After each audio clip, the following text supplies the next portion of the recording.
MCD स्थायी समिति के सदस्य के चुनाव को लेकर सुप्रीम कोर्ट ने एलजी सक्सेना के फैसले पर कड़ी टिप्पणी की है।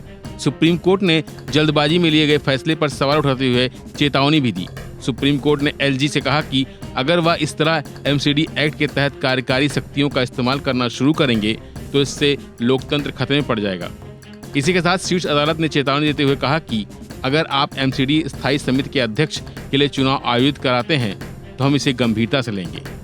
बता दें, मेयर और आम आदमी पार्टी की नेता शैली ओबरॉय ने एलजी सक्सेना के आदेश पर कराए गए एमसीडी की अस्थायी समिति के चुनाव को चुनौती देते हुए सुप्रीम कोर्ट का दरवाजा खटखटाया था।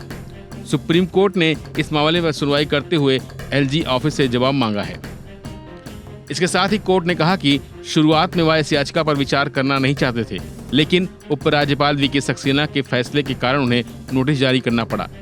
जस्टिस पीएस नरसिम्हा और जस्टिस आर महादेवन की पीठ ने एलजी कार्यालय से कहा कि वह 27 सितंबर को होने वाले स्थायी समिति चुनाव के खिलाफ मेयर शैली ओबराय की याचिका पर सुनवाई होने तक स्थायी समिति के अध्यक्ष पद के लिए चुनाव न कराएं, और अगर ऐसा होता है तो कोर्ट इसे गंभीरता से लेगी।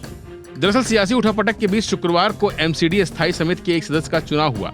आम आदमी पार्टी और कांग्रेस के बहिष्कार से एक तरफा वोटिंग हुई और 115 वोट हासिल कर भाजपा के पार्षद सुंदर सिंह तंवर विजयी घोषित हो गए। इससे एमसीडी की सबसे अधिकार संपन्न स्थायी समिति में भाजपा का बहुमत हो गया।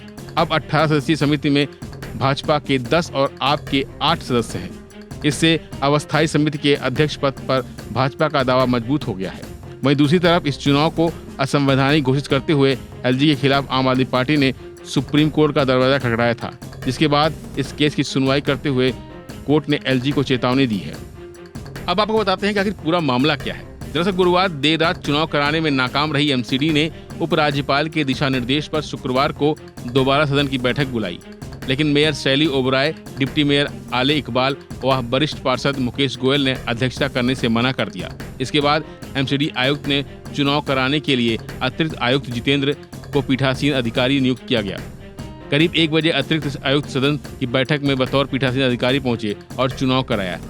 इस दौरान भाजपा के सभी 115 सदस्य सीटों पर मौजूद थे, जबकि आप और कांग्रेस के सभी सदस्यों के साथ साथ एक निर्दलीय सदस्य की सीट खाली थी।